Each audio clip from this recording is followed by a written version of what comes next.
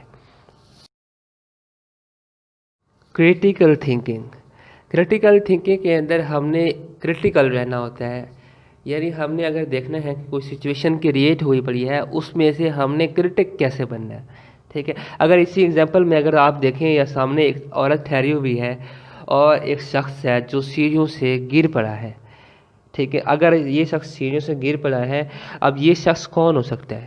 اس عورت کا ہسبینڈ ہو سکتا ہے، ٹھیک ہے۔ اب اگر ہم اس کو کہیں کہ یہ عورت کا ہسبینڈ ہے، اب اگر ہم اس کو مزید غور کریں تو اس کے پیچھے کچن نظر آ رہا ہے، اور کچن کے اندر کچھ پک رہا ہے اور اس میں سے سٹیم نکل رہی ہے، اور پھر جو عورت ٹھہری ہوئی ہے، اس نے اپنے جو ڈریسنگ ہے وہ اس سینس سے کی ہوئی ہے، ایسے لگتا ہے کہ یہ دونوں کہیں باہر گھومنے کے لیے جا رہے تھے یا کسی کی دعوت پہ جا رہے تھے۔ لیکن اب جب یہ شخص تیار ہو کر اوپر سے نیچے آ رہا تھا اور اس کا پاؤں سلپ ہوا اور وہاں سے وہ گر پڑا۔ اب یہ ہم پہ ڈیپینڈ کرتا ہے کہ ہم اس کو سٹوری میں کہیں کہ وہ اوپر سے گرا اور گر کر اس کے سر پر چوٹ لگی اور وہ مر گیا، یا وہ ابھی تک ہم اس کو یا یوں بھی کہہ سکتے ہیں یہ ابھی تک بے ہوشی کی حالت میں ہے۔ یا تیسری کریٹیکل ایگزامپل ہم اس کو اس طریقے سے لے سکتے ہیں کہ یہ شخص باہر نہیں جانا چاہتا، کیونکہ باہر اس کو کوئی پرابلم پیش آ سکتی ہے، یا وہ بہت تھکا ہوا ہے کام سے، وہ اس گرنے کا بہانہ کر یا بے ہوشی کا بہانہ کر رہا ہے۔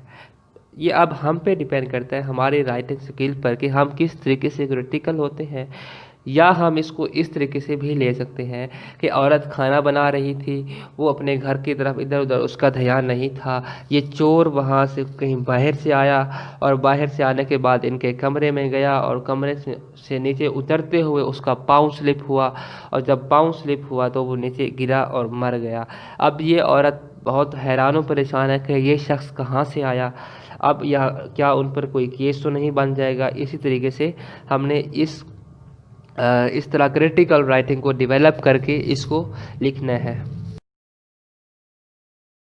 کنسنٹریشن، اپنی کنسنٹریشن کو کس طریقے سے مینٹین رکھنا ہے وائل رائٹنگ۔ اب یہ دیکھیں کہ ایگزامپل دی ہوئی ہے اور اس کے اندر اوپر لکھا ہوا ہے اٹس ریننگ۔ اب جب ریننگ ہے تو آپ کو یہاں پر کنسنٹریٹ کرنا ہے رین کے اوپر، جب انہوں نے مین ٹاپک پکچر کے اوپر ہی بتا دیا کہ آپ نے رین کے اباؤٹ لکھنا ہے۔ اب اس کی فرسٹ پکچر میں اگر آپ دیکھیں، ایک عورت گھر میں ٹھہری ہوئی ہے، ٹھیک ہے۔ اب اس کو کچھ خیال آتا ہے کہ اس نے باہر کوئی کام کرنے کے لیے جانا ہے۔ پکچر نمبر 2 میں اگر آپ غور کر دیکھیں، وہ تیاری کر رہی ہیں، انہوں نے دوپٹہ پہنا، انہوں نے اوور کوٹ پہنا، اور اب وہ باہر کی جانب کو ریڈی ہو گئی ہیں۔ پھر انہوں نے پہنا لمبے شوز پہنے، ٹھیک ہے، جو ان کو بارش کے اندر کیچڑ سے بچا سکتے ہیں۔ 4تھ پکچر میں انہوں نے چھتری اٹھا لی کہ اب بارش بہت تیز بھی ہو سکتی ہے، ٹھیک ہے، اب چھتری مجھے اس بارش سے بچائے گی۔ پکچر نمبر 5 میں شی از گوئنگ آؤٹ سائڈ، وہ دروازہ کھول کر باہر کی جانب جا رہی ہے تاکہ وہ اپنا جو کام ہے وہ کر کے واپس آ سکیں۔ لیکن جب وہ باہر نکلتی ہیں تو ان کو پتہ چلتا ہے کہ باہر تو بہت آندھی چل رہی ہے، ہوا ہے، ٹھیک ہے۔ اب ان کو پتہ چل جاتا ہے کہ موسم بہت خراب ہونے والا ہے، لیکن پھر بھی وہ گھر کی جانب واپس کو نہیں جاتی۔ پکچر نمبر 7 میں اب بارش آنا سٹارٹ ہوتی ہے۔ جب بارش آنا سٹارٹ ہوئی تو انہوں نے کیا کیا کہ چھتری اپنے اوپر کر لی تاکہ وہ بارش سے محفوظ رہ سکیں۔ اب ان کی جو حالت ہے ہم دیکھ سکتے ہیں کہ she is trying to be safe, وہ کوشش کر رہی ہے کہ وہ بارش سے بچ جائے۔ اب پکچر نمبر 8 میں دیکھیں، اب وہ بارش مزید تیز ہو گئی ہے۔ جب مزید تیز ہو گئی ہے تو وہ جو چھتری ہے وہ تھوڑی ٹیڑھی ہونا سٹارٹ ہو گئی، یعنی اس کو ہر طرف سے بارش بہت زور سے لگ رہی ہے، ایون کہ چھتری بھی ٹیڑھی ہونا سٹارٹ ہو گئی ہے۔ اب بارش جو ہے وہ ایک طوفان کا روپ دھارنے لگی ہے۔ 9تھ پکچر میں اگر آپ دیکھیں کہ اب وہ جو بارش تھی اتنی تیز ہو چکی ہے کہ اب وہ چھتری کا کام بھی نہیں رہا۔ اب جو چھتری ہے وہ سائڈ پر ہو گئی ہے، اب وہ بارش چھتری کو بھی کراس کرنے لگی، یا وہ چھتری ان کے سر پر مینٹین نہیں رہی۔ بارش کے ساتھ ساتھ ہوا بھی بہت تیز چل رہی ہے، جب ہوا تیز چل رہی ہے تو انہوں نے اپنی چھتری مینٹین نہ کی، اور جو نمبر 10 پکچر ہے آپ دیکھیں کہ اس کے اندر اب وہ جو چھتری ہے وہ بالکل ہی ٹیڑھی ہو چکی ہے۔ ہوا اتنا تھی کہ چھتری بالکل ٹیڑھی ہو چکی ہے، اور عورت خود کو بچانے کی سر توڑ کوششیں کر رہی ہیں، لیکن اس کی تمام تر کوششیں ساری ضائع گئیں۔ نیکسٹ پکچر ہے دا تھیف۔ اب اس کے اوپر بھی انہوں نے مینشن کر دیا کہ یہ سٹوری آپ نے تھیف سے متعلق لکھنی ہے۔ اس کے اندر اگر فرسٹ پکچر میں آپ دیکھیں تو ایک شخص ہے جو ٹرین میں سفر کرنے کے لیے اس پہ چڑھ رہا ہے، لیکن اس کے ساتھ سراؤنڈنگ میں بہت سارے لوگ ہیں جو ایسا لگ رہا ہے کہ یہ اسٹیشن پر موجود ہیں۔ اسٹیشن پر موجود یہ شخص وہاں پر کوئی چیزیں بیچنے والا ہے، اور کوئی مسافر ہے، اور کوئی وہاں پر چور ہے۔ اب اسی شخص کو ایک بندہ پیچھے سے دیکھ رہا ہے جو اس کو فالو کرنا چاہ رہا ہے، یا وہ آیا کہ اس طریقے سے دیکھ رہا ہے کہ اس سے کچھ چیز سنیچ کرنا چاہتا ہے۔ دوسری پکچر میں اگر آپ غور کریں تو وہ شخص ٹرین کے اندر داخل ہوا، اور داخل ہوتے ہی اس نے اپنا اوور کوٹ اتار دیا، اس نے اپنا اوور کوٹ اتار کر وہاں لٹکا دیا۔ اب وہ جو شخص تھا پہلے والا، وہ پیچھے سے ٹرین سے یہ دیکھ رہا ہے کہ اس شخص نے اپنا اوور کوٹ اتار کر لٹکا دیا۔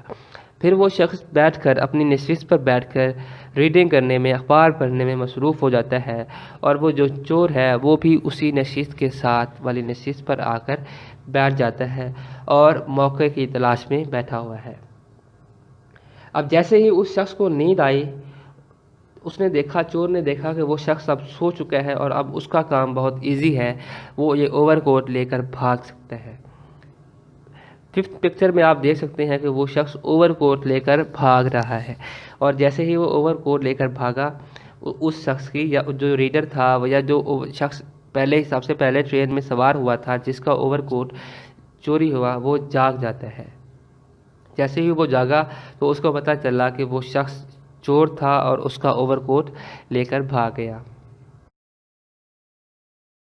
نیکسٹ ایگزامپل جو ہے وہ انتہائی انٹرسٹنگ ایگزامپل ہے، جس کے اندر ایک لڑکی ہے وہ ریلوے ٹریک پر بندھی ہوئی ہے، اور ایک شخص ہے جو اس کو باندھ کر کہیں اپنے گھر کو واپس جا رہا ہے۔ اب یہ شخص کون ہو سکتا ہے، اور یہ لڑکی کون ہوگی؟ یہ اس کی سوسائڈ اٹیمپٹ نہیں ہے کہ وہ لڑکی نے خود کو خود باندھا، یا وہ سوسائڈ کرنے کی کوشش کر رہی ہے، بلکہ اس کو زبردستی ریلوے ٹریک پر باندھا گیا، اور نہ ہی یہ کوئی فیمنزم یا فیمنسٹ پلے ہو سکتا ہے۔ اب دوسری پکچر میں اگر آپ دیکھیں کہ کوئی ایک اور شخص ہے جو اس کی ہیلپ آؤٹ کرنے کے لیے وہاں پر آتا ہے، اور اس کی رسیاں پٹیاں کھول دیتا ہے۔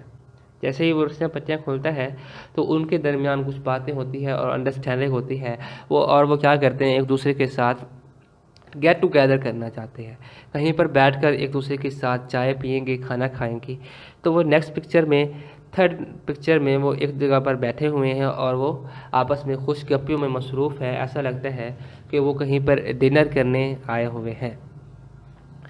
4th پکچر میں اگر ہم دیکھیں تو ان دونوں کے درمیان اب ریلیشن شپ بہت گہرا ہو چکا ہے، اور وہ ریلیشن شپ جو پٹیوں سے چلا تھا، یعنی وہ ریلوے ٹریک سے چلا تھا، اب وہ اس کا ریلوے ٹریک شادی پر آ چکے ہیں، اور اس کی پٹڑی شادی کی طرف رواں دواں ہونے والی ہے۔ 5th پکچر کے اندر اگر آپ دیکھیں تو اب دونوں میاں بیوی کے درمیان جھگڑا سٹارٹ ہو چکا ہے۔ اب وہ کیا کرتی ہے، جو بیوی ہے وہ اپنے شوہر پر تشدد کرنا سٹارٹ کر چکی ہے۔ اب وہ جو شوہر پر تشدد کرتی ہیں تو اس وجہ سے اس کا شوہر اب ان سے ڈیلی تنگ آنا سٹارٹ کر دیتا ہے، اور یہ اب نیکسٹ پکچر میں اگر آپ دیکھیں تو وہی شوہر اب کیا کرتا ہے، اس کو اسی جگہ پر، اسی ریلوے ٹریک پر جا کر دوبارہ باندھ دیتا ہے جہاں سے وہ اس کو لے کر آیا تھا۔ ٹھیک ہے، اب اگر ہم وہی پہلی پکچر کی طرف موو کریں تو ہمیں ایسا لگتا ہے کہ وہ جو شخص اس کو پہلے سے باندھ گیا تھا وہ بھی اس کا شوہر تھا، جو ان کی حرکتوں سے تنگ آ کر اس کو ریلوے ٹریک پر باندھ گیا تھا۔ اب جب لاسٹ پکچر میں وہ دوبارہ اس کو باندھ رہا ہے تو شاید کوئی اور شخص آئے گا اور اس کو کھولے گا، پھر اس سے شادی کرے گا، اور پھر اگین اس کو ریلوے ٹریک پر باندھ دے گا۔